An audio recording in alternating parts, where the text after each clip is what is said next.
TCU, 76-55, coming off of Andrei Stojakovic, 21 points, and Keon Wagner's 40 points. They'll have a tough matchup for a chance at the Elite Eight against Houston, Thursday, March 26th at 9 on TBS. The Bears are already linking to a major offseason move.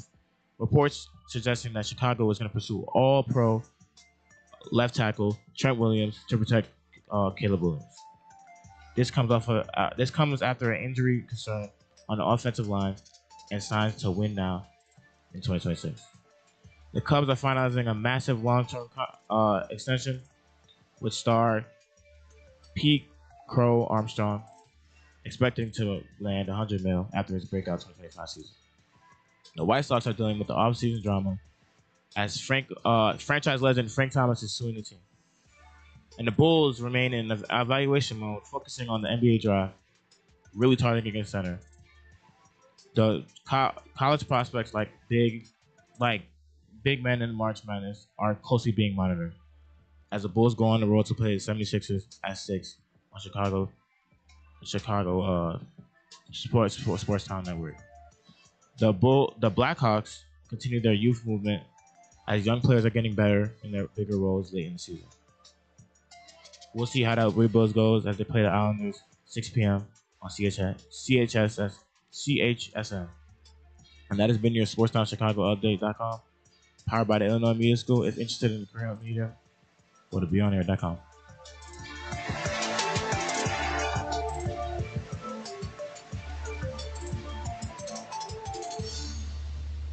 Good morning. This is Scoreboard Therapy. Back out to Allen. His three-pointer.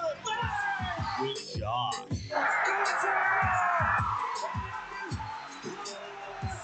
Drew. Oh, too big, too strong, too fast, too good. And Ernie. We will be perfect. Let's go.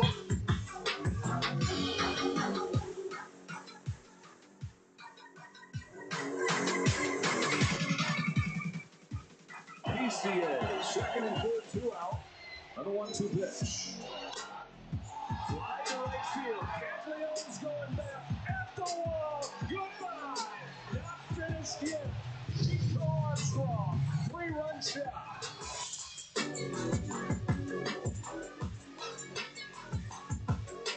And welcome to Scoreboard Therapy. It is March 24th. And I am Ernie, along with my co-hosts, Adam the Glitch Schneider, Joshua Williams, Coach White. And welcome to Scoreboard Therapy. We've got quite the show today. As you heard in the audio, the Cubs have extended Pete Crowe-Armstrong. We've got a lot to talk about that, as well as other MLB news, such as a new stadium in the city, as well as possible expansion. Then we will throw it to the NBA with their expansion, as well as a certain player breaking a record. And then we will have our last two segments of the show talking about the NCAA tournament. Now, the details of PCA's contract have not been finalized, but it's looking to be a 6 to 9 year deal worth obviously over $100 million, basically setting Pete up to be a lifelong Cub. This is very exciting, especially after the core three players of the World Series team, Anthony Rizzo, Chris Bryant, and Javier Baez, did not get those extensions, and they were traded midseason in 2021 in a down year for the Cubs. Although, obviously, in hindsight, Rizzo did the best of the three. He did good with the Yankees and was even in the World Series with them. But, of course, that concussion that he got courtesy of, I think it was Fernando Tatis Jr., that pretty much ended his career. Chris Bryant has been a very depressing and sad story. I really feel for KB. Like, his body's breaking down. And Javi Baez, yeah, I know, all-star year 2025, but let's not forget 22, 23, 24, bum for the Detroit Tigers. But this is very exciting, frankly. And considering how much money is being thrown around MLB, it's honestly generally nice to see the Cubs actually spend when, owner Tom Ricketts has basically been pleading for a salary cap. And you know what? I'll say this as well. Pete Crowe-Armstrong coming from the Mets organization and then getting traded to the Cubs and just showing how well he could play. And it showed, too, in the World Baseball Classic at times. He deserved this contract. Now, was it a little rich? Just a little bit. But at the end of the day, we're looking at long-term. I shouldn't say we. The Cubs are looking at long-term success and looking towards the future. Right, that was exactly what I was going to say. A franchise long-term commitment in professional sports is not common. You got to have some faith in your players if you're going to drop that kind of money. And they're long-term plans, just like you said. There's got to be something down the line they're looking forward to getting their hands on. It's going to make them a better franchise. Absolutely, and the Cubs do see PCA as their future piece for years to come. Speaking of the future, so Justin Ashiba, he is currently the minority owner of the White Sox, and in 2029 will be when he finally takes full control of the White Sox from Jerry Reinsdorf, although 2029 can't come fast enough. And can you also buy the Bulls too? Please, Justin, please? Anyways, so... doesn't his brother own the Phoenix Suns? Yes, his brother owns the Suns. So, for a while, the White Sox were trying to get a stadium plan going called the 78, which was in the South Loop. However, the Chicago Fire, the soccer team, went and bought that piece of land, and they're currently building their stadium right there, which people were like, uh-oh, the Sox screwed up. But Justin sees the rail yard that's right across the river from the 78, and he is looking into buying that, and that could be a possible site for a potential White Sox new stadium, privately funded. State of Illinois, get out of the way. You're getting in the way of the Bears. Get out of the way of the Sox building a stadium like you have with the Fire. Right, location. Absolutely. I think it's a better location. I just also think they are eager to get off of the south side of Chicago for some reason. Definitely. I mean, I don't think that the Sox current stadium isn't that bad, but of course, I will admit I've got a limited perspective. I haven't been to too many stadiums, but of course, travel's expensive. Tickets are expensive, so not if you're the White Sox. Yeah. well, yeah. Well, they're required to travel. It's kind of a requirement to go to all these different places in the U.S. and Canada. But I think this is a good first step, especially for what the Justin Ashiba-led White Sox will be like going forward. Because frankly, with how Jerry's been running things, they've needed change for the longest time, especially because when it comes to the Bulls and the Sox, Jerry always treat the Sox like a redheaded stepchild. Like it's, the Bulls have always gotten the more favorable things, although talking about the Bulls, that's a different conversation. I've already said my piece about a lot of things about them on the show for a while. So, but I think it's a great first step. Although when it comes to, I guess we'll go back to PCA real quick. When it comes to contracts, it was really Ohtani that got the ball rolling about these really insane contracts, like $700 million. I remember when that was first announced, I was like, what? Because it seemed like, what's next? $1 billion contract? I wouldn't be surprised. We talked about this off the show before we came on air. And also with Ohtani, and you said it best, Ernie, off the show again, the Dodgers deferred all that money. Yes. Yeah. And with the amount he's going to get after his career is over, oh my God, I can't even imagine. Yeah, but it also allows them to stay competitive. They can pay other players around him. It's that not is just true, yeah. Paying him all the money the way his contract is structured, they can literally afford to pay some other people to come in around him. Oh, absolutely. Yeah. Now, on the flip side, Juan Soto with the Mets, they decided not to defer any of that money, and they're like, let's give you all this money. And then the Mets followed up with choking out of a playoff spot. A Mets tradition. And that will be the difference. Ohtani, I mean, in his first season, he delivered. They didn't Absolutely. just pay him. He actually delivered. World Series, 50-50 club, global branding, the whole nine. I mean, he is well worth the money. Absolutely. Like you go to, with these Japanese MLB fans, it's all Shohei. They're all wearing Dodgers. And not just because, that like the Dodgers are a global brand too, but Shohei has definitely elevated them. And I guess, to conclude the MLB talks, expansion talks are happening.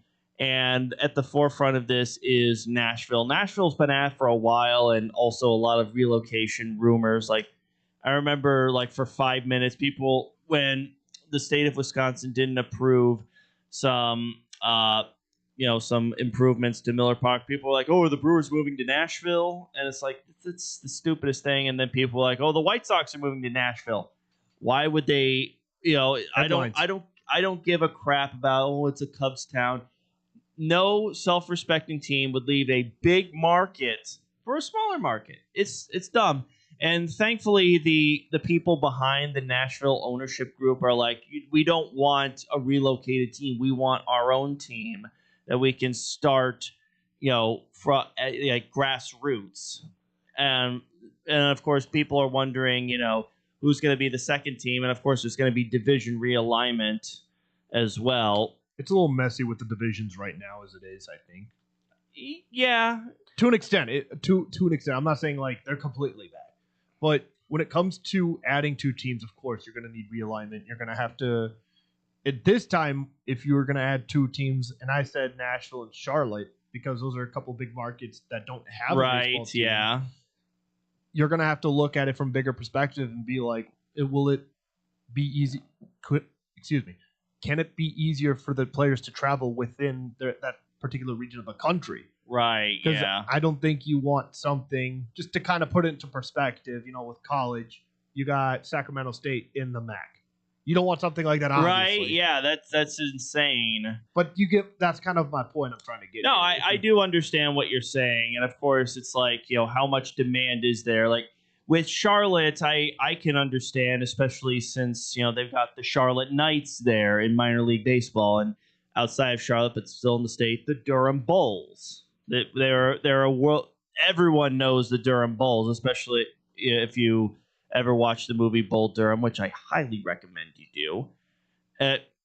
What? You don't like it, Eric? No, thank you. Did you see the movie? Absolutely not. But listen, I'll check it out. Okay, all right. I do. It's a funny movie. It's a funny baseball movie, and I know the White Sox. They're Double-A. One of their teams, or is it Single-A? The Winston-Salem Dash. They're also in North Carolina, although their Double-A team is the Birmingham Barons. But I understand. Though, of course, as a baseball fan, I want Montreal to step in and bring back the Expos. I know it's a bit of a pipe dream because not just because of stadium stuff, but also Canada is stupid expensive. So it's like, how would they do it? And of course, when it comes to a stadium, Charlotte, they can get away with purely outside, whereas Montreal, you need a roof. You need it, like just like the Blue Jays, you need a retractable roof because those early and late season games are going to be cold. And the one time I was in Montreal, it was in March, and all it did was rain. So they would need a roof in Montreal. All things considered, if you're Canada, right, and you're looking at the former Expo Stadium, which is Olympic Stadium. Piece of crap. Yeah, I was going to say, are you really going to try and spend billions of dollars to upgrade a concrete stadium? Here's, this is the problem. Not just the city of Montreal, but the province of Quebec really screwed themselves.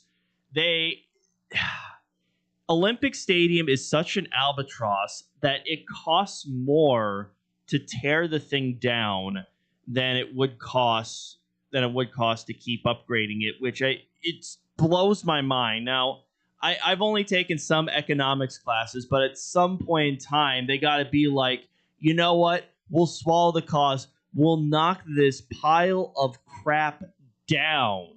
And I don't know, not maybe not replace it with a stadium, but maybe, have it be housing and, shopping district, blah, blah, blah. The typical stuff that you always hear, but it's like, it's such an eyesore. So I made a little mistake. They are actually fixing Olympic Stadium.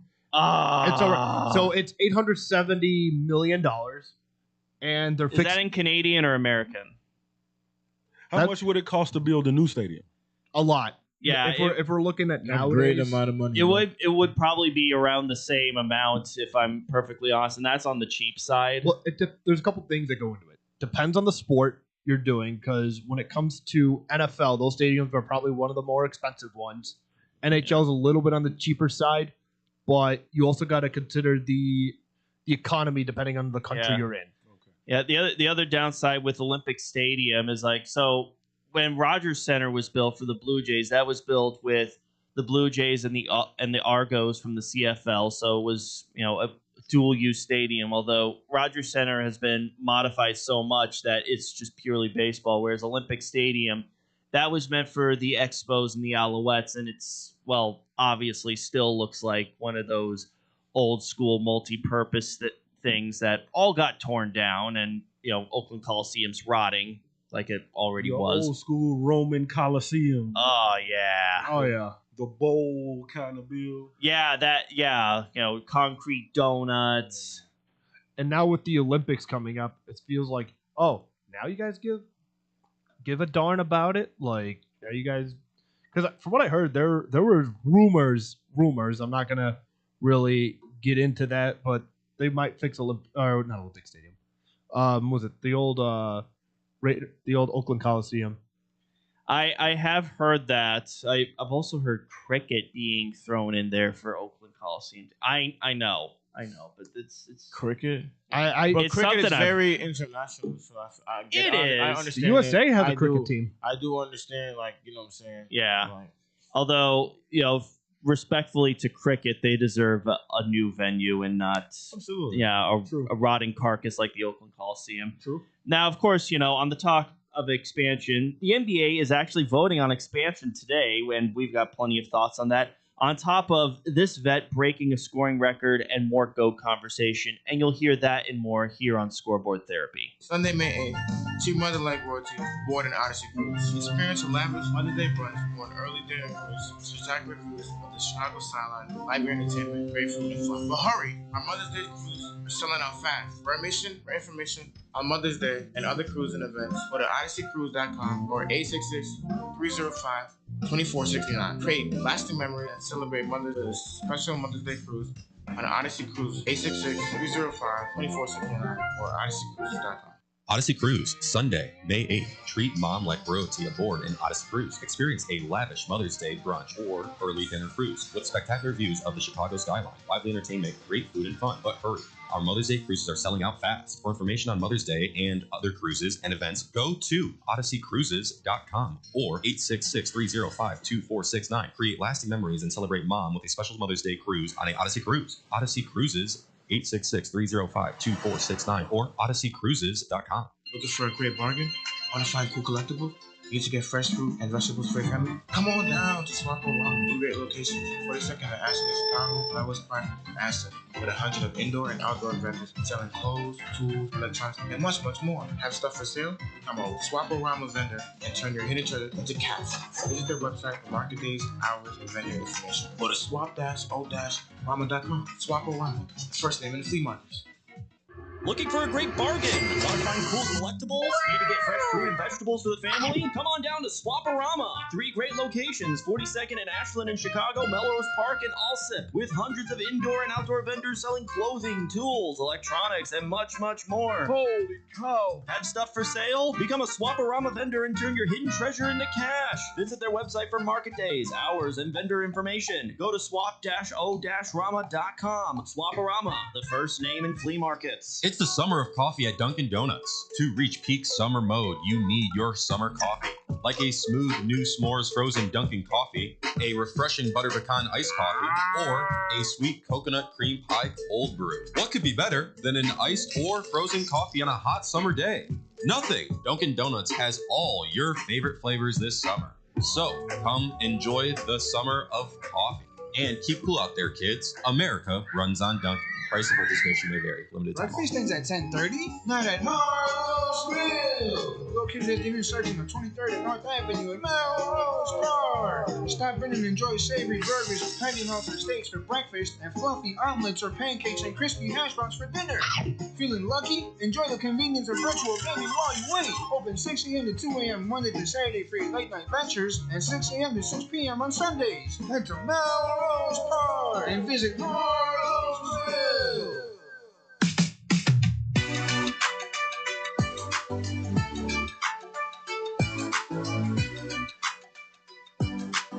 Sit back and relax on your couch because we're here with Scoreboard Therap. We are looking at Seattle. We've looked at other markets as well. I'd say I want to be sensitive there about this notion that we're somehow teasing these markets because I know we've been talking about it for a while. You know, as I've said before, domestic expansion as opposed to doing a new league in Europe is selling equity in this current league.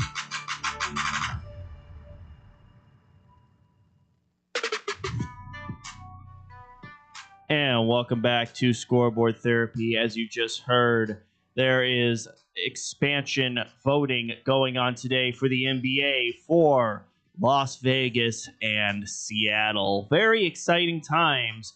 You know, obviously, you know, for Seattle, it's going to be the Supersonics. I think that's pretty obvious. Oh, yeah. Now I talked about this before the show, but I remember researching stuff about the Thunder. I can't remember exactly where it is, but it was said that once the Sonics come back, the Thunder relinquish everything that happened in Seattle. You know, all the colors, records, and history. That all goes back to Seattle, and the Thunder get retconned as an expansion team for 2008. Now, of course, this still has to happen. Could it still happen? Maybe, maybe not. I mean, you know, the current Winnipeg Jets are still separate from the old Winnipeg Jets, but that's a completely different thing altogether. But when it comes to Las Vegas, you know, they've had a lot of success with the Golden Knights. I will say with the Raiders, it's been very so-and-so, but, you know, the Raiders also haven't really done themselves any favors either. I don't think it has anything to do with the success of the teams. I think it has everything to do with the monopoly. Now you have a team in every major sports league in the city. Yeah, NFL, the A's are going to be there. NFL, NHL, MLB, WNBA, they have it all. Yes, which is funny because a decade ago there was no major league teams in Vegas. You know, they've had minor league teams, and they've even had the XFL and the CFL come to town, but nothing from the big four leagues up until 2017 when the Vegas Golden Knights made their debut. So, of all of them, they won their championship first. Yes, they did. Well, their first season they went to the Cup but lost to the Washington Capitals, but they did make it back and beat the Florida Panthers in 23. Yes, they did. Yes. And also kind of hitting back on the point what Eric said, there is a big monopoly, especially with Vegas. You got sports betting, which is huge. Yes, which is what turned leagues off for the longest time. But now that we've had betting basically become a lot more accepted, that's when all these leagues were like, yeah, maybe Vegas is the way to go. And it's just a natural attraction to Vegas. I mean, think of all the major sporting and concert events that come through Vegas. WrestleMania has been there the last 2 years. You have this year too. Yeah, absolutely. And you had so many, you know, artists have residency in Vegas that brings all these tourists. They've got the Sphere now too, and then not to mention the Summer League, the Vegas Summer League. You have the Summer League is in Vegas. Yeah, and not to mention and it's like, you know, you've also had a lot of development around Vegas. Like families are now moving to Vegas now, like in all the suburbs because. Which, again, like a decade ago, it was just a place that you went for the weekend. Nowadays, people are moving to Vegas so they can, I guess, you know, being a no-income tax state definitely helps. Yeah, that surely helps. Oh, yeah. I mean, you know, they make up for it in other ways. Here's a question. I'm going to pose to you. Talk to me. With this expansion, with the expansion teams, how do you feel these rosters? Do you chase college players? Do you have another expansion draft? Do you chase down all that G League talent that you have on these smaller teams? What would be the best way to fill these rosters? I would say all of it. I would say every one of them. But like the last time we had an expansion team, it was like when the Raptors were an expansion team, and like the Grizzlies were an expansion team. They got high picks and they had their own expansion draft. Well, weren't the, And like certain certain the players Grizzlies got to, relocated? and certain Yeah. and certain like yes, when they were Vancouver, like they were like an expansion team. So like they had to like they got like high picks and they like how it goes is players like lock.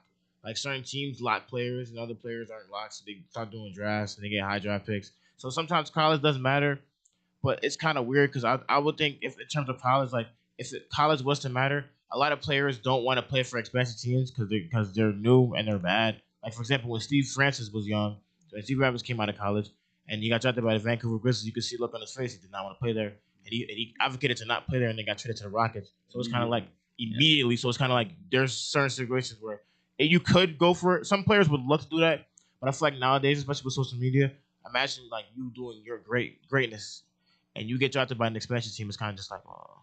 Well, I mean, if you're drafted by an expansion team, like you're the first to establish, what it means to play for that team. Now, I will say this: when it came to the Vegas Golden Knights, how the NHL had set up, it was the most favorable expansion draft that you could ever ask for in sports. Period. I mean, like I said, they made the Stanley Cup in their first season of existence. That doesn't happen. Like normally, you're like the '99 Cleveland Browns. You're supposed to suck in your first season. Yeah, that's how it was. But Traditionally. yeah, Right. yeah. Basically, although I guess the thinking there with the NHL was like, this is a brand new market. We better not screw it up. But I will say, with Vegas being so established, it's like you can you can justify more of, okay, you're supposed to suck for like a year or two, and then you're on the same pedigree as like the Celtics and the Lakers and whatnot. Yeah, but with the NBA, you do have the advantage, especially when it comes to Seattle. You already have a market. You have a market that they are begging for, and they have been begging for them for almost 20 years. So you don't have to necessarily create that fan base or that need or want for it. It's already there. Yeah. You just establish what's already there. So that's the advantage in Seattle. And like Vegas, same thing. Yeah, same thing with Vegas. Because it's a market. There you go. Not only is there a market, you've already literally established a market. Like you say, NBA G League. You have your summer league, and now you introduce that NBA team, and there you go. Everything is in Vegas. And the thing with Seattle is, easy. I think a lot of fans look at it as nostalgia too. Yeah. Because big on nostalgia. Absolutely. And I'll say this too: the merch that they'll be able to sell once that team comes back, they're gonna sell out. As long as doubt they bring everything back, and I mean every jersey back. They're gonna. They will. They're gonna every jersey. They're gonna retire Sean Kemp. They're gonna retire Gary Payton's jersey. They're gonna retire those numbers immediately. They become a team again. Oh, of course. And also, it helps as well. I'm sorry for the interruption. Go ahead. It also helps that the old Key Arena is just beautiful again. Yes, that arena after looks that big help amazing. from Jeff Bezos to renovate it when the Kraken came to town. And they kept the iconic roof as well. Yes, they did. I don't know how they did that, but that's just engineering marvel at its finest right there. Yeah, and like you said, it's just a step back. It's nostalgia for original NBA fans, for that old school NBA fan. Those Bulls and Sonics, and like you say, Gary Payton and Sean Kemp really had something there for a few years, and you could see it going in the right direction when they drafted our next subject, Kevin Durant. There was potential. And Russ. And Russ, yeah. And then, but at the time of Kevin Durant's draft, when they drafted him, they were in that transition mode. It was just on the decline, sadly. And OKC got that nod, but I really think that when they come back, when they bring Seattle back, that not only does it have to do with that nostalgia, like you said, it has everything to do with resurgence. All right, you can get some of those younger athletes. I think they'll go more for those G League and college athletes only because you have to bring back that excitement. The Rain Man and that whole persona that came with Seattle. You got to I don't know, recreate that as much as you possibly can. You know, fast breaking lobs and things like that. They keep basketball exciting again. Yeah. Now, with the NBA expanding to 32 teams, do you think they ever do expansion again? Because, I mean, there are some cities out there, but I'm not so sure. You know, think off the top of my head, like I'm thinking Vancouver, Montreal, and Pittsburgh, but I don't know. So you got they're gonna bring back like more teams, like especially like St. Louis. I think St. Louis is gonna get a team. And if they do another one. I think St. Louis has been ready. They got a market for. I think St. Louis. Yeah, I think St. Louis has been ready for an NBA team for a long St. Louis time. gonna get one. Vancouver gonna get one. The old Buffalo Braves. Buffalo, nah. There's too many teams. I don't know in New about York. Buffalo. You know what they need to do? They need to put the Brooklyn Nets and remove them completely and put back the Or you Jersey just, Nets. I was gonna say, just relocate them back to Jersey. Put them back to Jersey.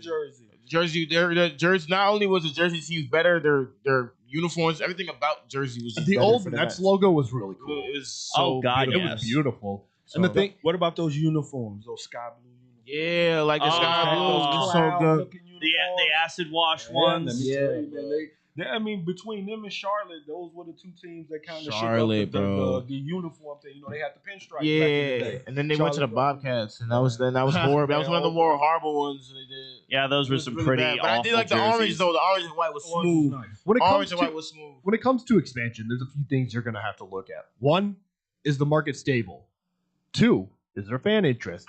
3, depending on where you're at, are you in Mexico? Are you in the United States? Are you in Canada? Because Canada right now economically is not doing so hot, No. and you might be putting yourself in a bad or failing situation having a team there for 5 years, let's just say, and they might be looking to leave to go to the USA Yeah. because it would essentially go back full circle. So you got to make sure you get it right the first time, so you don't have to leave, because that's what happens with relocation as well. And obviously, there's more into a relocation than just that. But when you relocate, that's not a good look for your city at all. No, Especially it's if not. especially if you're looking to bring other teams into the fold. Yeah, I remember years ago when Adam Silver kicked around the idea of an NBA team in Mexico, and I went to at work. I've got a lot of Mexican coworkers.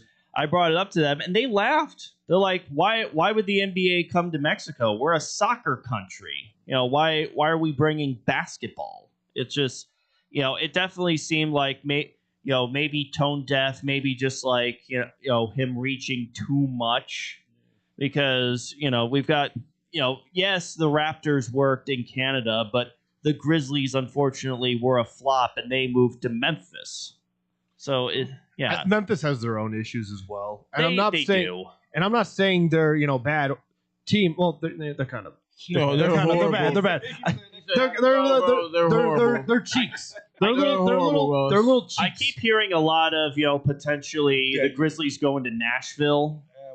Honestly, that would work better for them. They've always rolled high on potential. They love, but Memphis is such a I don't know, their fan base is really important. They don't have the market, but their fan base is kind of wide. Yeah, I know it's it's not just Western Tennessee, but you even go into Arkansas, you'll find plenty of Grizzlies fans there too. I was just trying to be a little nicer earlier. They're booty No, cheeks. They're they're booty horrible. cheeks. Don't They're booty sugarcoat cheeks. it. I know they're cheeks. They traded their guys they traded Jackson for a reason. That's true. And they got once Ja gone, so Yeah, whatever they do with Ja, it's just a rebuild from there. Yeah, And he won't last long. I mean, and again, his person, he's got what they would consider personality flaws. Yeah. I got a question for you guys then. If you had to pick 2 teams to relocate, who would they be? Because I know Brooklyn would definitely be one. For me, top on my list. Top of my list is Brooklyn. Would be for sure. Brooklyn. Goodbye. Another one, New Orleans. That's Jersey. New Please. Orleans is another one I always hear. I wouldn't. I always hear New Orleans relocation school. rumors with the Pelicans. I think for they some good where reason. they at. Yeah, I think New they good Orleans where is they good. at. I think New Orleans. I think another team that needs to relocate, probably got to be. Okay, it's gonna sound crazy. It's gonna sound crazy, but I think Orlando needs to relocate. Really? To another city. So where are they gonna go? Florida. Tampa? Jacksonville. No, I like Tampa. I like Tampa. I like Tampa. I like Tampa. Tampa Bay I just Magic. don't think. I think Orlando. They have too much going on. Well, okay, It's you right, got it's a bad Universal thing. and you got Disney there. Too much going on, and it's a bad thing. I ain't gonna lie. And the other thing is that their team is consistently getting better. They're what, 5th this year? They're actually pretty good. I'm telling you, They're pretty good. they So made I can't some do good that. moves. but- Banchero and that other young guy they got. I forget his first name. His last name is Black. Oh, Anthony Black. They got some very Yeah. Anthony Black. They All right, have there- ball players over All right, there. there's 2 more things I want to talk about before we wrap up the segment. Right. Now, the player that broke his scoring record, Kevin Durant. Is Kevin Durant a GOAT? Yes or no? Up there with like Jordan, Bill Russell. Okay, we're talking about like in terms of a basketball player. And so in terms of a basketball player, no, he's not a GOAT. In terms of a scorer, I think he's the greatest scorer ever. So in terms of a scorer, he's a GOAT. But in terms of a basketball player, when we're comparing basketball players with other basketball players, no, he's not a GOAT.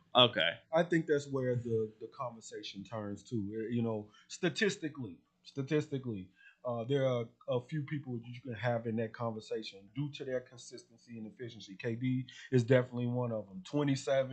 27-7, like over his career. And he shoots 50% from the field, 38% from 3. Like, this is career stats. So statistically, you can have that conversation. But when you have a conversation about GOAT, we talked about this earlier, that's a generational conversation. To me, again, I grew up in the 80s.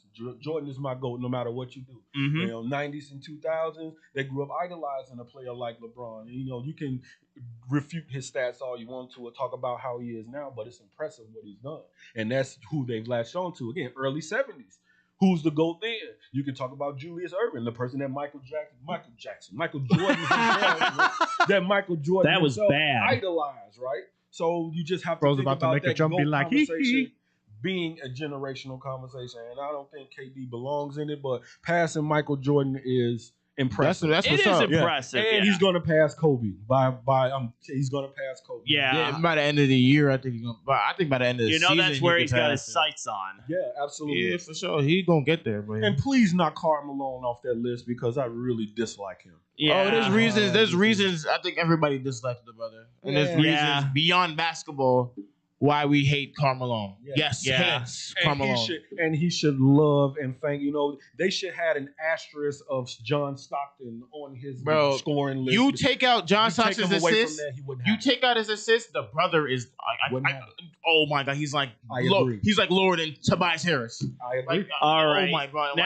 Now let's quickly wrap it up. Who makes the play-in tournament? Who is 7, 8, 9, and 10? Okay, for the East, I would say 7, 8, 9, and 10 is Orlando.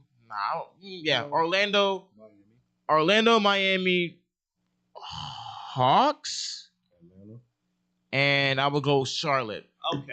Atlanta's known for one thing, and it's disappointment. And then they're actually good this year. So I disappointment. I guarantee they're really good this year. They were on an 11-game winning streak. Okay. That's great.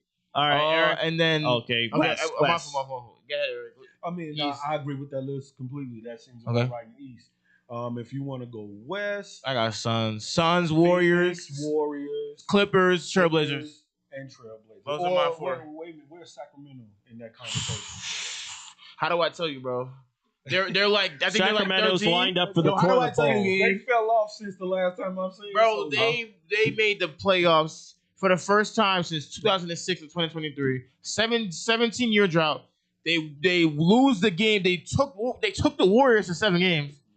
The first thing they did was get rid of Darren Fox. And it took Steph Curry to drop 50 points for them to win. And then the next season they blow it up. Yep. Hey, what? Welcome to the Kings. Welcome to the Kings. And That's what it's like being a Sacramento fan. They have now that their roster is just consistent of worse Bulls. How are they a worse Bulls? They invested in 2 of the players that we didn't want at all because of injuries. We wanted Levine gone, and DeRozan. Levine can't play because his athleticism is not there anymore. His drive's not there anymore, and you got DeRozan who cannot shoot a 3 to save his life. I've never seen DeRozan shoot a 3. Only mid ranges in a league where you cannot shoot mid ranges. Mid ranges are dead. I don't understand it. Yeah, that team is garbage. That team is generally garbage, bro. No, you're absolutely right. Like I look at the Trailblazers, right? They're trash, but they got a future. I look at the what's that team? The Pelicans. They actually got a future. They got a future brewing. And then the Grizzlies. You trade John, they got a future. I don't see nothing when I see the Kings. This is what I see. This is what I see right here. Black. black. I see black when I see the Kings. I'll just say one last thing. This might be a hot take. Kings need to relocate. Yeah, they were on relocation rumors. They were on relocation. Like they almost became the Sox. Where would they switch, move to? Flop Sacramento and Orlando. I agree because like there's so many teams in California. We got 2 LA teams in California. Like I think Sacramento, like just go, bro. Pick another state. Pick another state. There's so many states in that area that would just make more sense. They have 4 teams in LA, and not LA, in California. The Warriors are in the Bay. They're in the Bay. So there's 4 teams. Like there should be 3 teams max. They call it a saturated market. Yeah. There should be 3 teams market. max. Too bro. much. If anything, give us a team in Buffalo, bro. Give us back the Braves, bro. Back to your home for sports. Here's your SportsSoundChicago.com. 7. I'm Joshua Willis with the SportsTimeChicago.com, powered by the Illinois Media School. If interested in the Korean media, go to BeyondAir.com. Illinois is heading to the Sweet 16 as they beat VCU 76-55, coming off Andrei Stojakovic's 21 points and Keon Wagler's 14 points. They have a tough matchup for a chance at the Elite Eight against Houston Thursday, March 26th at 9 on TBS. The Bears are already linked to major offseason moves, as reports are coming out that Chicago is trying to pursue an All-Pro left tackle, Trent Williams, to protect Caleb Williams. This comes after injuries concerns of the offensive line and signs of win-now mentality in 2026. The Cubs are finalizing a massive long-term extension with star Pete Crowe-Armstrong. Deal is expected to exceed $100 million after his breakout 2025. The White Sox are dealing with off-field drama as franchise legend Frank Thomas is reportedly suing the team. Final roster decisions are ongoing with opening day just days away. The Bulls are remaining in evaluation mode, focusing on the NBA draft, especially targeting a center. Bulls go on the road to play 76ers at 6 p.m. on CHSN. The Blackhawks continue their youth movement. Young players are getting bigger roles late in the season. But the rebuild continues and is ongoing as they play the Islanders 6 p.m. on CHSN. And this has been your SportsTimeChicago.com update powered by the Illinois Media School. If you're interested in the Korean media, go to BeyondAir.com.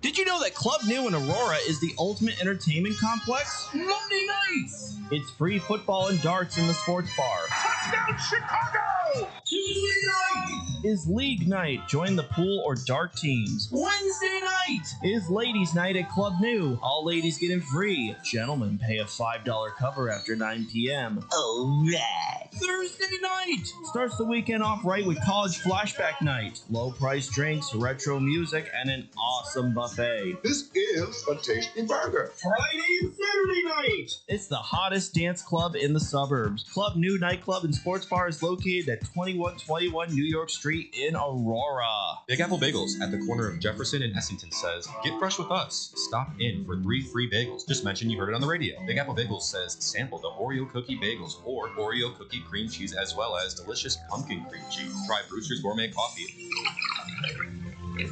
Along with big, soft, chewy bagels at Big Apple Bagels. Open 6 to 6, Monday through Friday, 7 to 5 Saturday, and 7 to 2 on Sunday for your convenience. Go to Big Apple Bagels and print out a coupon for 3 free bagels. Big Apple Bagels at the corner of Jefferson and Essington and Joliet. Did you know that Club New in Aurora is the ultimate entertainment complex? Monday nights, it's free football and darts in the sports bar. Tuesday night is league night. Join the pool or darts teams. Wednesday night is ladies' night at Club New.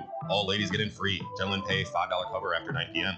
Thursday night, start the weekend off right with college flashback night. Low price drinks, retro music, and an awesome buffet.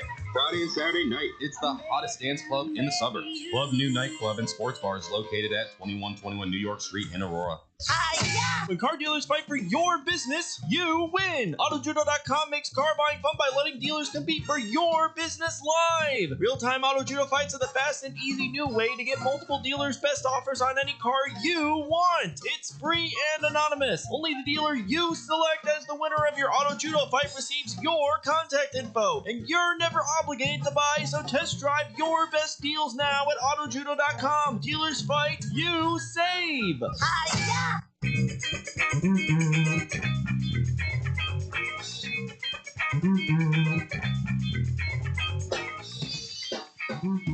Glad you stuck around. We're back with Scoreboard Therapy.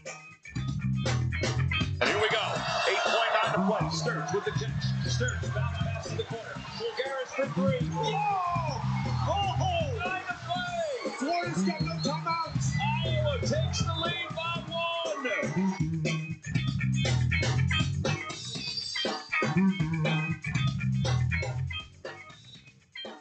All right.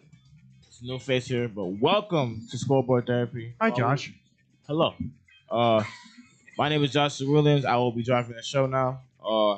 We'll be talking about everything that happened in the round of 32 because a lot of upsets happened and a lot of interesting things did happen. I am here with Adam the Glitch Schneider. and Coach White, it is. all right. And I love that first name, thing- man. That's awesome. a great name. That's an awesome Great name. I didn't even coach that long, but people just called me that, so I It's a like great it. I'll name. take Hey, it. you know the ways of the game. I will take it all day, every day. Okay. And we'll be talking about the first thing that came to mind, as you heard by the audio. Iowa has beaten Florida. Florida has been knocked off, the first seed to be knocked off in the tournament. And I'm not gonna lie, it was really a matchup thing because Iowa was really well matched against Florida. They locked down Florida. Really great game. Only way to explain it. They locked them down. And you Great know what? game, bro. Making shots helps too. That's For just sure. the way it is. The team that has been hot in this tournament has won each and every game. It's like an onslaught of 3-pointers. And I gotta say, the thing I like, the big story behind Iowa, Florida, the player who scored the game-winning 3 for Iowa, looking up to the sky, praying, for his dad. He lost his dad at 9 years old, but you know what? He shot up a prayer. He actually shot up a prayer on that. Nah, he was wide open. That was bound to drop. No, but you ever see him you saw? Yeah, I saw him point out. He was pointing to his dad, man. But the thing is that Florida messed up by even full court pressing. No, that was a really bad full court press. That was Horrible full court press, and he left him wide open. They left him so wide open that he was in the mid range. He was able to take a whole foot step back to take a 3. That's such a horrible type of full court formation, and it worked. It was literally the farmers versus the Florida guys. I mean, all The farmers. Iowa's literally just cornfields. But you know what? Iowa has something. Iowa City's going to be cheering about this win for a long time. Another upset. Well, I had an upset. This one happening. Tennessee beating Virginia. I had this happening because I just know the guard play for Virginia wasn't that strong to me. So knowing that they were bound to lose, especially being their 3rd seed, I knew it was bound to happen. So, All things considered, Virginia did Virginia things. They lost. They lost. Yeah, pretty much. This isn't the Tony Bennett era where they won in 2019. They lost the year prior as a number 1 seed, and then they came back and actually ended up winning the NCAA tournament. Point is, they haven't done that since. They caught lightning in a bottle, and since then they've been. Oh, and Texas beating Gonzaga also predicted because it's just Gonzaga. It's Mark Few stuff. Mark Few. They don't do stuff like that. So I could never be happier. I could not be happier than the VCU UNC game. I am so happy North Carolina lost. And again, don't take this the wrong way. I'm not a Duke fan in the least. But at the same time, anybody who dislikes North Carolina is a friend to me. I just don't like North Carolina. Hey, Double D likes Duke. Got good With unis. With that being said, that young guard from VCU, I can't remember his name. Off the bench? Yeah. Terrence Shannon. Love his game, bro. Some players have a moment where, like a breakout moment, where people start to notice who they are. I think that was his moment. Because now VCU is on the map as a school itself, but that young man is definitely going to get some looks next year, at least some recognition when it comes down to those breakdowns in matchups. So one thing I want to talk about is the St. Louis team. They had a couple good players, but the one I think everyone's talking about is the kid with the goggles. Nah, the big guy. the Yeah, the senior. big guy. The You got a senior. skill set. You got a skill set. You can hoop. Avila or Avila? I forgot to pronounce his name. You can hoop. He can hoop. He just wasn't beating Michigan. I'm sorry. Yeah, but most big men with his skill sets, that's what I like to call the Jokic effect. Big guy who can pass and move a little bit, and they just become effective. Basketball is going so far away from a post game that if you have a player who's effective in the post, you got a good team. Simple as that. You got somebody who can operate in the post, get rebounds, and a big man who can pass. You can always go a little ways. But like he said, they were never going to beat Michigan. They were never going to beat Michigan. They're way, way outmatched when it came to Michigan. One game I want to talk about, and I think Josh will be happy about this: St. John's versus Kansas. Oh yeah, that game-winning layup. That was cinema. But they olayed him to the basket. Literally olayed him to the basket. The ball comes in, he gets the ball, one swing through step, and he's all the way to a layup. That was horrible defense. That might have been like the freest layup I've seen all year. In a game that tight, there's no way there should have been no help defense on that drive, and they just let him walk to the basket. They let him walk to the basket. Listen, they earned that loss. We'll just say that they earned that one. They earned it for sure. Yeah, and then. Michigan State versus Louisville was actually an interesting one. That was a weird game. It was a weird game. Very weird game. I genuinely think, and I say this again, if Louisville had Mikael Brown Jr., I genuinely thought Louisville could have won. Because the game was very close. It was just like Michigan ended up taking the edge because they had their Cohen Carr was all over the place. Like, he was catching lobs. He was fast break. He was windmill. It was just like one of those. It was like one of those type of games. And also with the way that Josh mentioned it, St. John's defense was locked down.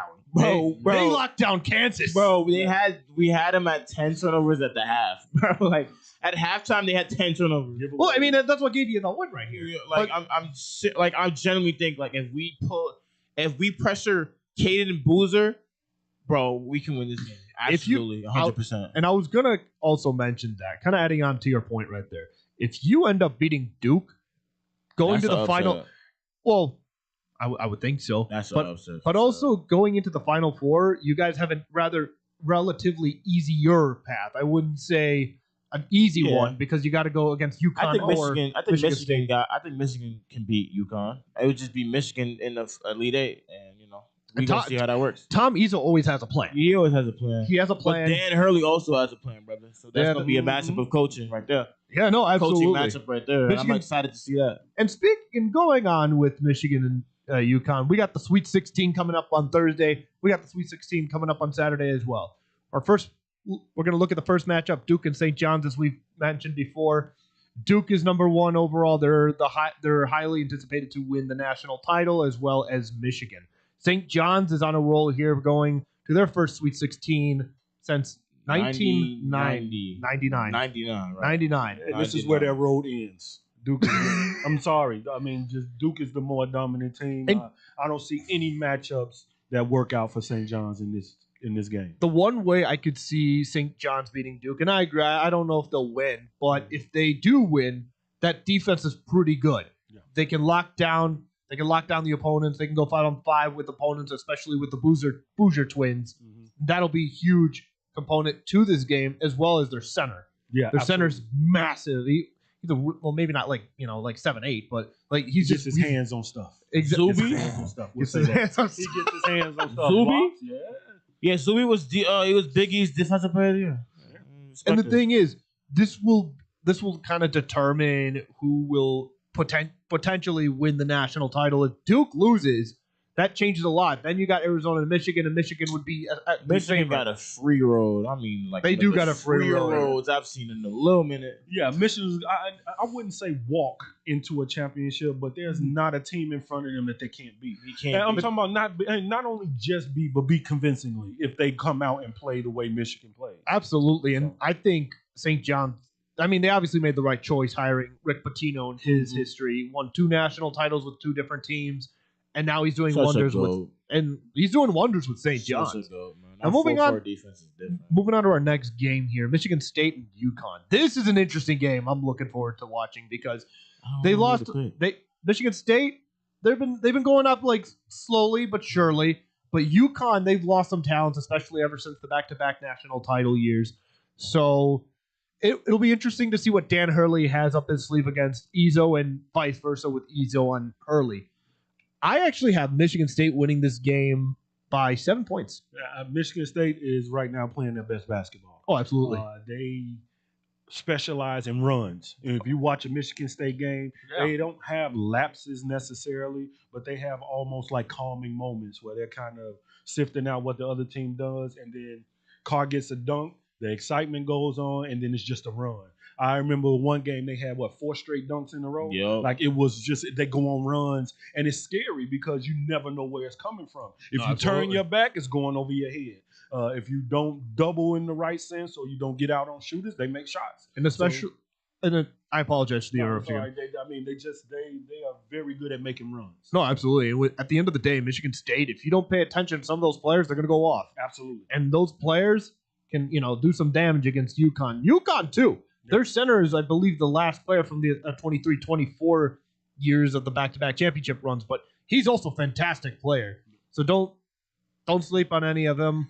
I got Michigan State, because I think Jeremy Sears is going to have himself a legendary game. Yeah. Oh, yeah, and especially what he did against Louisville. He's going to have a legendary game. He's going to have a legendendary game. So the next game, I never thought I'd say this. Iowa, Nebraska for a trip to the Elite Eight. Yeah. That's a tough one. But it's March, man. I mean, March is always madness. I'll go towards Nebraska. But I feel like Iowa could definitely get this line. You know what? I honestly would take Iowa in this game. Okay. I think momentum is everything. I agree. Nebraska is good, but Iowa's coming off a real high and with that last win. And sometimes, man, all you need is that one game that shows you that you can beat someone.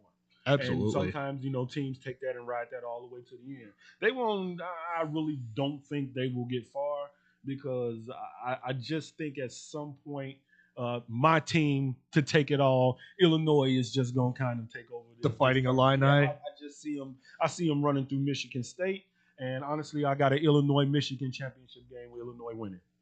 That's me. Wow. Yeah. Okay. I'm going to say it, and I'm going to put it on record. Illinois-Michigan championship game. Illinois walks away with the trophy. So I'll say this: I agree with Josh that Nebraska could win it, but I'm all in on Iowa. I think Iowa just like you said, Eric. They got momentum going their way. They just came off of a historic win, especially 2 things that happened.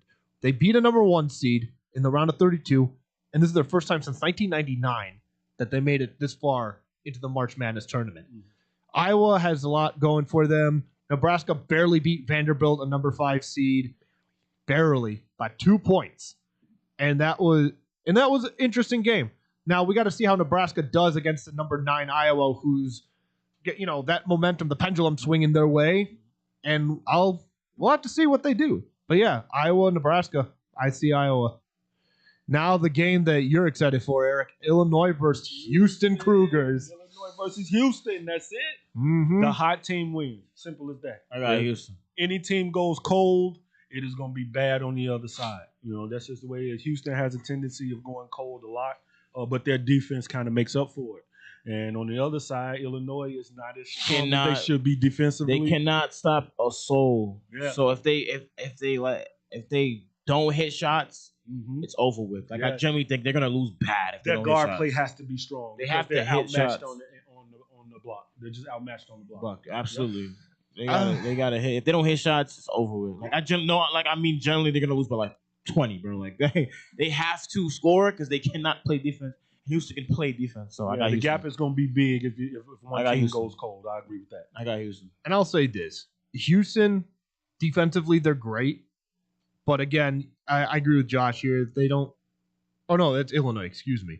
Illinois, if they don't shoot, it's going to be over. It's over with. Houston. Over quick. If they make shots, and if you over quick. And here's the other thing. If you had to choose between a defense and an offense, like a 5-star defense versus a 5-star offense, I'd take the 5-star defense because all you need is just above average scoring to win a game. If you can lock down your team on a day-by-day basis, which is not realistic, it fluctuates with every game. I mean, I'll take Houston because they're known for their defense. Well, I'll go on the other side of that. I think you take the offense over the defense because if you can put enough of a gap in between, nobody plays well from behind.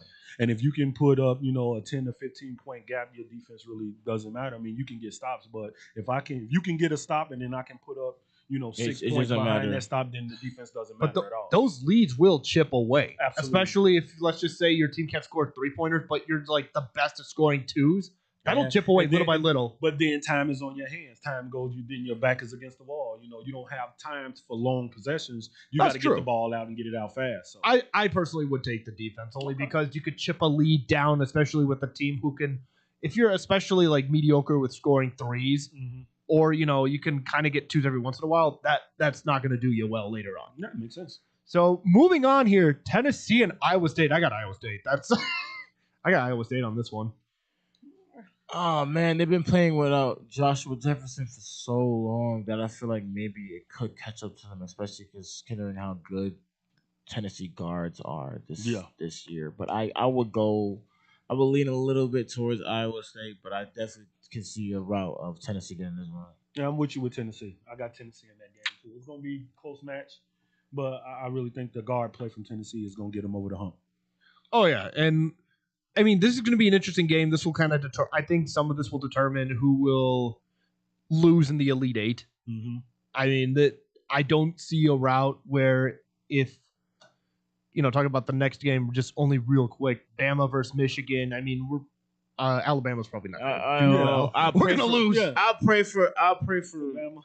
I'll pray for Bama. I mean, look, stuff like that. I love my alma mater, but at the end of the day, realistically, as a Bama fan, I look at things realistically. Like we gotta not only that we was gotta a great game y'all had last night. Yeah, I mean y'all hate like 17. Y'all was shooting like lights out. LeBaron Philon.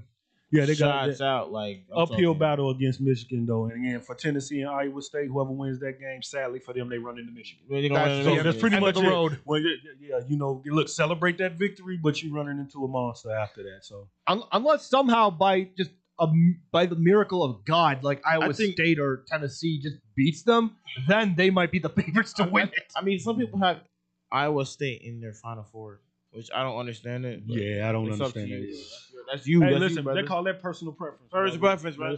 Those are loyalties you can't base logic around. All you, brother. That's it. You can't base logic around loyalty. I've said this on a couple of shows too.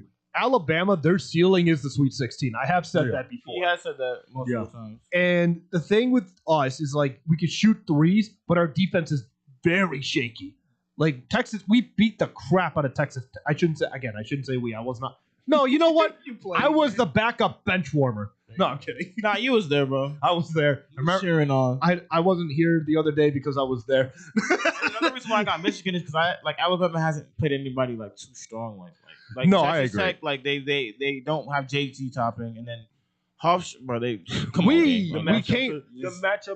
matchups are just ridiculously one-sided. When it comes down to even your center matchup or your guard matchup, they just outmatch. Bro, LeBron, he's gonna get buckets because he gonna get himself some buckets. But man, Yaxel's gonna destroy. Yaxel's gonna destroy, buddy. That one dude with the dreads, he's gonna destroy him, bro. And the thing is like, as much as I want Bama to win, I don't see it happening. You can't. And we have fantastic 3-point shooting by all means, but can our defense lock in like they did with Texas Tech? That is a very big question. Again, our defense is just like this when our 3-point shooting is. So, as you said, when it came to the 5-star offense, this is the game where I would take a 5-star defense because this is a game that also might determine who makes it to the Final Four as well. If Bama wins, then oh my God, I'm gonna laugh at Bama. Big if. I don't know. I know it's a big if scenario. It's scenario in this scenario. This can determine a lot of how things are going to go out throughout the Final Four championship round. I got Michigan winning this game. I hate to say it like that, but I got Michigan. And here's the next one, my upset. I think Texas is going to beat Purdue. Oh, 100%. I think they're going to be Purdue. Even though I would just have to say this, I did have Purdue losing to Queens in the first round. They smacked them by 30. Wrong. Okay, I was 100% wrong. But when it comes down to this one, I don't know. With the 11 versus 2, you can easily pick Purdue, but I think I like Texas a little bit better. Texas has some momentum going their way, I'd say. I mean, they beat the number 3 seed in Gonzaga, but Gonzaga, I think, was just high. They were ranked too high. Yeah, and plus they did not play like a 3. Habitually, they get ranked too high. Even with Timmy, I thought they got ranked too high. Because they had one of the top players in the nation didn't mean they deserve a high ranking. And Texas, and good for them for how far they've gotten, but I do think they move on to the Elite 8. So I got Texas on this one. Texas and Purdue. This game, I don't know, bro. I'm not sure. I think I might rock Purdue because that Braden Smith, bro. He playmaker, bro. He be making it so happen. I think I'll stay Purdue, but I would love to see Purdue fall because who cares? Yeah. This final matchup is Arizona and Arkansas. To go, I'm not gonna lie to you. I'm not gonna lie to you. I got Arkansas. You got Arkansas? I got Arkansas I have Arkansas in my Final Four. You know what? I understand that because also Arizona was a little shaky against Utah State. Bro, that was a really close game. Yeah, it was a close. Way closer. It shouldn't have been. Shouldn't have been at all. I think Arizona, if any of the 1 seeds get knocked out, Arizona would be next. I think Duke and Michigan are fantastic. I'm with y'all with Arkansas. I don't know. I just see it. I see Arizona repeating that same problem we just said, getting into a game in where they should be kind of ahead. But I see turnovers, I see missed shots, and I just see Arkansas running over. And with the John Calipari team, you can expect discipline. You can expect shots. A cuff is going to fry Braden Burns. But Braden Burns gonna have himself a game. Cole Pete gonna have himself a game. I think, but a cuff, and I'm expecting a very well put game from Malik Thomas because Malik Thomas is lottery. There we go. That's all I gotta say. Very true. These next couple of games are going to be very interesting to talk about, especially when they go live on Thursday as well as Saturday. So overall, I will believe that Duke. I got Duke. I got Arkansas. At this point, my bracket's completely done. It's done. I had to throw it out mentally. But if we're looking at it now, I would say Duke, Arkansas, because Arizona sometimes flops in NCAA tournament. So yeah, Arkansas, Duke, Michigan, and honestly, let me go back to that. All right, the Elite 8, bro. Michigan State. Elite 8, bro, for me is Duke, Michigan. Oh, I talked Final Four. Okay. Duke, Michigan State, Houston. We going Final Four now? Hold on. We gonna do that next segment. I got you. Final Four: Arkansas, Purdue, Iowa State, and then who's the last team, bro? There's another team. I got I got Arkansas. I got Duke. I got Michigan, and I got Michigan State in the Final Four. Final Four? No, I'm not saying Final Four. I'm talking about Elite 8. We'll get it. Next, we're going to be talking about our Final Four. We're going to be going further and further in this list. And we were talking about that more here on Scoreboard Therap. Looking for a great bargain? Want to find cool collectibles? Need to get fresh fruit and vegetables for your family? Come on down to Swap Around. 2 great locations. 42nd and Ashland in Chicago, West Park, and Aston. With 100 of indoor and outdoor vendors selling clothes, tools, electronics, and much, much more. Have stuff for sale? Become a Swap Around vendor and turn your hidden treasure into cash. Visit their website for market days, hours, and vendor information. Go to swap-o-rama.com. Swap Around. First name in the flea markets. Big Apple Bagels at the corner of Jefferson and Exeter says, get fresh with us. Stop in for 3 free bagels. Just mention you heard it on the radio. Big Apple Bagels says, sample the Oreo cookie bagels or the Oreo cookie and cream cheese, as well as delicious pumpkin cream cheese. Try Booster Gourmet Coffee, along with big, soft, chewy bagels at the Big Apple Bagels, open 6 to 6 Monday through Friday, 7 to 5 Saturday, and 7 to 2 on Sunday for your convenience. Go to BigAppleBagels.com and put out a coupon for 3 free bagels. Big Apple Bagels at corner of Jefferson and Exeter Enjoy. Looking for a great bargain? Want to find cool collectibles? Need to get fresh fruit and vegetables for the family? Come on down to Swap-A-Rama. 3 great locations, 42nd and Ashland in Chicago, Melrose Park, and Alsip, with hundreds of indoor and outdoor vendors selling clothing, tools, electronics, and much, much more. Holy cow! Have stuff for sale? Become a Swap-A-Rama vendor and turn your hidden treasure into cash. Visit their website for market days, hours, and vendor information. Go to swap-o-rama.com. Swap-A-Rama, the first name in flea markets. It's the summer of coffee at Dunkin' Donuts. To reach peak summer mode, you need your summer coffee. Like a smooth new s'mores frozen Dunkin' coffee, a refreshing butter pecan iced coffee, or a sweet coconut cream pie cold brew. What could be better than an iced or frozen coffee on a hot summer day? Nothing. Dunkin' Donuts has all your favorite flavors this summer. So come enjoy the summer of coffee. And keep cool out there, kids. America runs on Dunkin'. Price and participation may vary. Limited time offer. Sunday, May 8th, treat Mother like royalty aboard an Odyssey cruise. Experience a lavish Mother's Day brunch on early dinner cruise, spectacular views of the Chicago skyline, live entertainment, great food and fun. But hurry, our Mother's Day cruise are selling out fast. For information on Mother's Day and other cruising events, go to odysseycruise.com or 866-305-2469. Create lasting memories and celebrate Mother's Day special Mother's Day cruise on Odyssey Cruise, 866-305-2469 or odysseycruises.com.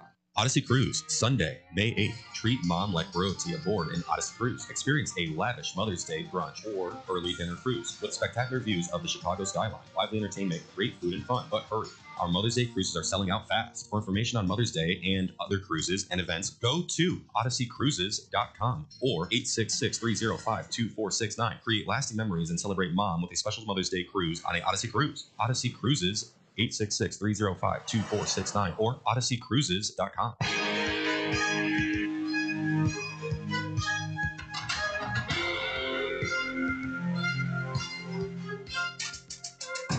Is it you or is it me? Looks like we'll have to open up and find out here on Scoreboard Therapy. Welcome back.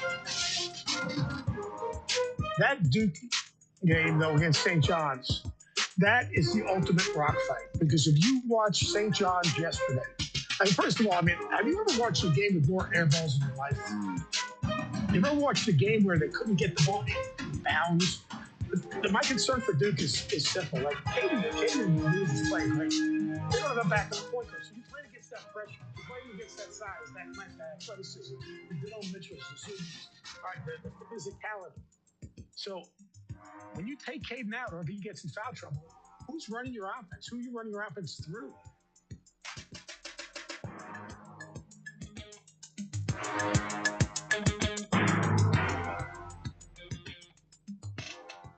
All right. Welcome back to Scoreboard Therapy, where, as you heard by the audio, that was just shout out Steph Green on ESPN. That was just like audio being played of the preview matchup between Duke and St. John's. Yes, it's gonna be a dogfight. I'm a St. John's fan, but sadly I think Duke will win. But that's the whole, you know what I'm saying, the whole different discussion. Now we're gonna be getting into our Final Fours. Starting with you, Adam, what is your Final Four? Well, Josh, thank you for asking. My final. All right, that's great. Oh, you're using my own joke against me. Yeah. Man, I joke with this guy sometimes on other shows about saying that, but I got Duke, I got Michigan State, I got Michigan, and then I got Arkansas in my Final Four. Wait, what? Duke? Who? How you have Duke and Michigan State in your separate brackets? Can't be, brother. They're on the same. They're in the same loop, brother. Conference or same side. They would have to match up in the Elite Eight. Where's Michigan? Scroll up. Well, guys, excuse me. So I have Duke, Houston. I got Michigan, and then I got Arizona or Arkansas. Excuse me. Okay. What about you, Coach White? Michigan State and Illinois. Okay. And then I got Texas and Michigan. Ooh, okay. What do you got, Josh? I have Michigan. That's great, Josh. I have Michigan. I have Arkansas. I have Houston, and Low key, bro. Um, you know what? I'm gonna do it for me. I got St. John's. All right. I'm gonna do it St. for John's. me. I'm gonna do it for me. If St. Rick- John's. I would love to see Rick Pitino take down a Duke team that has St. just been John's, absolutely let's do it. dominant this year. And also, we went over these games already, but I would love to just take a look just on what we picked. I would love to kind of see who would. Let me restart that. I'd like to see a potential final. I almost said final eight, Elite Eight matchups. So let's start off from the top. We got Duke. I'm sorry, Josh. Okay. And we got Michigan State. That is going to be an interesting matchup too. Because again, both teams have been very good. Duke obviously has some more firepower. Michigan State has been really good on the threes as well as the free throws whenever they got it. So I want to start off with you, Josh. Who do you think would win in a matchup between Michigan State and Duke in a potential Elite Eight matchup? Well, I don't think that's gonna happen. But if there was to, if that was to be one, I would take Duke. I would take Duke because of size. That is why I would take Duke. Honestly, I mean, size matters. Very true. Crazy. Even though I got Michigan State beating Duke, I have to honestly say that if it comes to a kind of a half court kind of a game, especially if it comes down to post play, then Duke has the advantage. The Boozer is just that good. Mm-hmm. But if it comes down to a perimeter or a game on the run, maybe more fast breaking, if the game is fast paced, then I favor them. Michigan State is my favorite. I think they can run a little bit better than Duke. But again, if it comes down to that post play, the Boozers are just that good. That's the best way to say it. I agree. And honestly, if only if St. John's wins against Duke and if Michigan State wins against UConn, I got St. John's going to the Final Four. Bro, I got St. John's beating either Michigan State or UConn. I got St. John's in my Final Four. Like I said, it's gonna happen. It has to happen. It has to happen. Is it because you said it? It has to happen. One, because I said it, and two, because it just feels right. Okay. It just feels right, bro. I'm gonna be real. Honestly, I did a little research yesterday, and St. John's actually did go to the finals a couple times. Finals, like the national championship. Yeah. I thought the furthest we went was 85 with Final Four with Chris Mullin. That's a lot further. No, I'm talking the national championship. They've been there, but it was the 50s, obviously. Oh, the 50s. I mean, that's a different time, but still they made it. Yeah. They still made it. Very different times, sir. But still they made it. They still made it. I want to move on here, but for you, Eric, I want to ask you the matchup between Illinois and Iowa. What a potential Elite Eight matchup would look like. Illinois and Iowa, again, guard play. With Illinois, I really think that their guard play is probably their best advantage. I'm very high on the fact that they have the potential to break games out. Yeah. But the problem is that if they aren't as effective as they should be, defense kills us. Defense kills us. We're just not a very good defensive team. Illinois isn't. But thank God that they are probably the top offensive team in the nation, so we'll probably take that. But as far as Iowa's concerned, I just don't think they have enough. Not to beat Illinois at least. Yeah, and I agree with that. And one thing I'll say is that in the era of NIL that we live in now, Iowa is one of those schools that's not exactly like the sexiest or the most attractive team to play for. Yet they beat Florida. So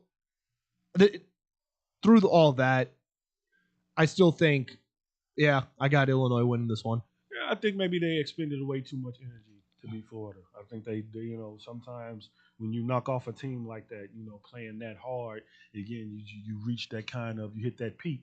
And you just kind of, but other teams reach that peak though and kind of go up that ladder too. So it depends on which direction that they go. But after playing a team like Florida and competing the way that they did, I just don't think they have enough.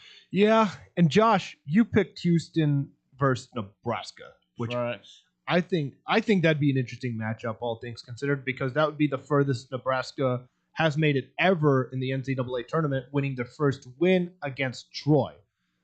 And their second win against Vanderbilt that they barely beat. So Also, before you answer your question, Josh, would this be considered a Cinderella run in Nebraska standards? Yeah, because they're in the Elite Eight after not ever winning at all. So they went from not winning at all to making the Elite Eight. That's really good. Yeah. And I think Houston's gonna. That's what game where I think Houston's gonna smack. Them. The defense, man. Houston's smacking Nebraska, bro. I ain't gonna lie. No, I don't even absolutely. think it's close. Yeah, absolutely. And kind of adding on to your point, I have Iowa going in against Houston. I think Houston would just kind of brush off Iowa because that defense is elite. They lock down when they need to. They score the points necessary to win the game. So I got Houston winning this game.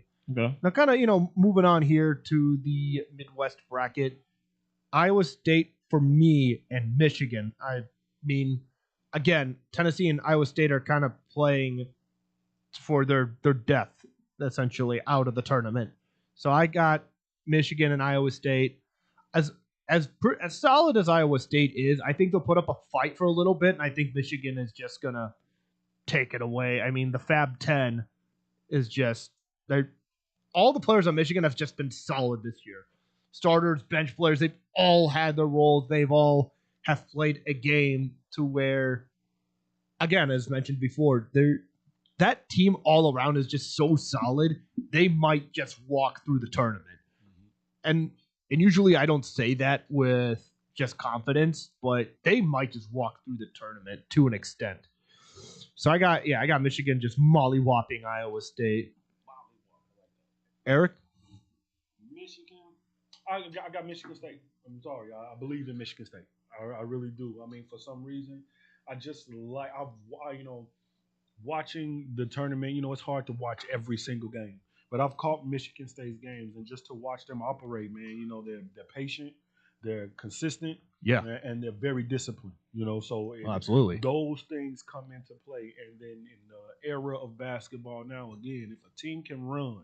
If they can run effectively, then they can win basketball games, and Michigan State can run. I'm telling you, and they can win running on fast breaks. They can fire on all cylinders again. Whoever has the ball can get all the way to the basket. If you turn your head, it's going over your head. Absolutely, so it's scary to be on defense and on a fast break with Michigan State coming at you. So. Oh, absolutely, and Michigan State's one of those teams where it's like you're not careful, they're going to score on you, whether that's in the paint, through the three-pointer, through a free throw, like they'll get you. And in bunches. Oh, absolutely. Josh, who you got? You said Michigan and Tennessee or Iowa State? Michigan and Tennessee, and I got Michigan winning. Michigan's gonna smack Tennessee. Pretty self-explanatory. Please explain. Pretty self-explanatory. Like it's not even. And Josh, I want to start with you going into the West bracket. We got I think we all agreed here Arkansas would win theirs, but you got Purdue. Facts. So with Arkansas and a John Calipari Arkansas having the discipline and being able to make good moves, right moves in order to win in some bigger games, and you got Purdue, who a couple of their players have just been on fire. What do you think Arkansas and Purdue need to do in order to win that prospective game? Well, in terms of Purdue, they have to play their system offense. Like they have a system offense that they always like to play. They consistently play a lot. That is kind of what they got to do. Continue with the system offense they've been running, which has been working. And then Arkansas, man, they just play this fun type of basketball where they let their guards just roam free. Like Calipari let his guards roam free. Like he let Malik Thomas roam free, like a Cuff roam free, and if a Cuff roam free, especially against that Purdue team, I think he's just gonna fry. Like I'm talking like at least 30. 30 from him. Malik Thomas, I'm expecting 15 plus from Malik Thomas. They're gonna get the dub. Eric? And this is we talking about Purdue and Arkansas? Who'd you pick? Well, you had Texas, so Arkansas. Texas. Yeah, I had Texas. I got Texas beating Purdue, so it will be Texas versus Arkansas? Yes, sir. That's an interesting game. Interesting game. Not just because I think they're matched at that guard position. Like you said, Arkansas likes to open up the floor just a little bit, a lot of one-on-ones or a lot of isolations and things like that. Yeah. And I think they win that battle. I think their guards are just better. So Texas will give again. Although I think Texas is good enough to get past Purdue, I see Arkansas beating them afterwards. So Yeah, I also have Texas and Arkansas. Texas has been on a good run here. They've been able to lock down the paint when needed. They've been also able to score when needed. Just those good moments that they are needed the most. It's like the Avatar. It's like, except he didn't vanish. He was there. So all things considered, I mean, I still have Arkansas beating Texas, but in Texas standards for basketball, they're getting better. They're winning in the NCAA tournament, but I think this just isn't their. Obviously, this is just not their year. I got Arkansas, not mollywopping them, but I got them winning by a solid 10 points. yeah, their road ends at Arkansas. If they get past Purdue, their road ends in the next round. Absolutely, I definitely agree with that. Like that again, not enough in the tank. And then we got our final four. We got Michigan. Oh, at least I have Michigan, Arkansas, and then you got Duke and Houston for me. Josh? St. John's, Houston, Michigan, Arkansas. Eric? Michigan State, Illinois, Arkansas, Michigan. All right. So, Eric, I want to start off with you. Results of the Final Four and then the champion. Yes. Oh, yes. Illinois and Michigan. Definitely. Illinois is going to beat whoever is in front of them in the Final Four. I agree with that. If they make it to the Final Four, they just simply, I see them going all the way. So whoever they face then. And then I got Michigan being the hands-down favorite in the other side of this bracket. Again, I look up and I don't see any team in front of Michigan that can beat them that's left in their bracket. And then once we get to the championship, Illinois versus Michigan, I can't root for Michigan, man. I got to root for Illinois. I think Boswell gets us over the hump. That is his breakout game. I think he has NBA talent. I think he is on his way to the league once they are done with this. I don't think he has another year. He's a senior. Yeah, so I see him advancing. He's got league talent, league persona. So I see him going that way, and that's his breakout game. That's his game to up himself in the draft. Absolutely, and that's a great point. I think Illinois, it's a little bit difficult for them to make the Final Four, especially, and winning that championship. Also, it's like David and Goliath, especially with if you get Michigan going against Illinois, they got a lot going against them. But if they can lock down those starting five, they might have a chance. Yeah, you talk about Illinois basketball a little bit differently moving forward. Oh, absolutely. They got the freshman they got. What is the kid's name? Wagler. I mean, again, Stojakovic. Talent up to, they got Stojakovic. Yeah, they got it, man. They got it. So, Josh, what do you think is going to end up being the result? All right, so it's going to be Michigan, Arkansas, and this is where I think Arkansas season ends. I think they end up losing to Michigan. I think Michigan is in the championship. At least Michigan's in my championship. And then on the other side, you got Houston, St. John's. Oh, man. Battle of two defenses. Which one do you pick? Come on, you like Houston? You like St. John's? I love Who you Houston, got? and I love St. John's, and this is where I'm a rock. I'm gonna say that. I'm gonna say my team. You know what I'm saying? We go into the final. We go into the championship. You know what I'm saying? All right. St. John's. I knew it. You know what I'm saying? Nah, I'm just playing. We losing to Houston. We're losing to Houston. I ain't gonna lie. We're losing to Houston. At least you're Final honest. Four, and it's okay. We're gonna lose to Houston in the Final Four, and I got Houston, Michigan, and this is where I think Houston can avenge their last year loss to Florida. Houston should have won last year. And get this championship. But there's a thought of me where I'm like, Michigan can get themselves a championship too. But I'm going to rock with Michigan. Michigan is my national champion. It's going to be Michigan beating Houston. Yeah, I think if Houston makes it to the championship game, they got it. I think if they can get over that Final Four hump, I think they can get it. And lastly, for me, I got Arkansas and Michigan in the Final Four. And then I also got Duke and Houston in the Final Four. So Duke, I just said Duke. 1 and 2. Yeah, 1 and 2. This, I think this might be an interesting matchup because you got a fantastic offense versus a fantastic defense, and this will be the battle of which is better. I think Duke might have the slight edge just because you got the Bouger twins and you got their center, and just overall that talent is phenomenal. Yet you don't have JT Toppin. He's out. One of their basically the leader of the Houston team. Oh yeah, no, that's Texas Tech. The leader of the Houston team is Kingston Fleming, who's the top 5 draft pick. I think he's a top 5 draft pick. My bad. Sorry, guys.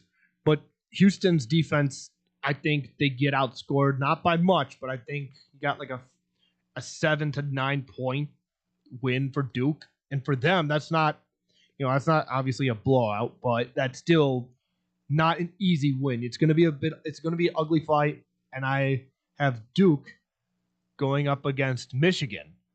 And Arkansas, I think, will put up a fight again. I think they'll kind of do bad in the first half and the second half. They kind of put it together, but a little too late. So I got Michigan going to the finals. And then you see Duke and Michigan hashing it out. I got Michigan winning it. I mean, I know Josh has put it this way. You said Michigan has the Fab 10. I mean, they do. I mean, it's not a nickname you just get. And I think every player is going to be key for Michigan to beat Duke, especially when you got a team who has a good starting 5, but kind of has a good bench.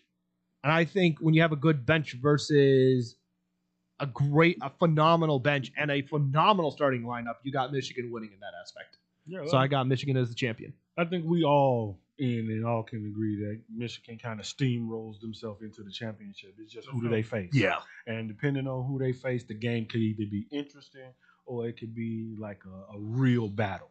You know, that's the difference between the two. And if you run against a team like Duke, it's all about firepower. Who has the most? Mm-hmm. Now you run up against a team like Houston. Can their defense really slow down Michigan's offense? That's the way it goes. Yeah. That's the way I see it. Absolutely. Yep. And you know what I'm saying? I appreciate y'all for sticking by. This has been Scoreboard Therapy. I'm your host, Joshua Williams. I've been here with Adams, the Glitch Schneider, and Coach White. And I appreciate y'all for hopping on. It's been a good show. I'm going to see y'all tomorrow. Peace.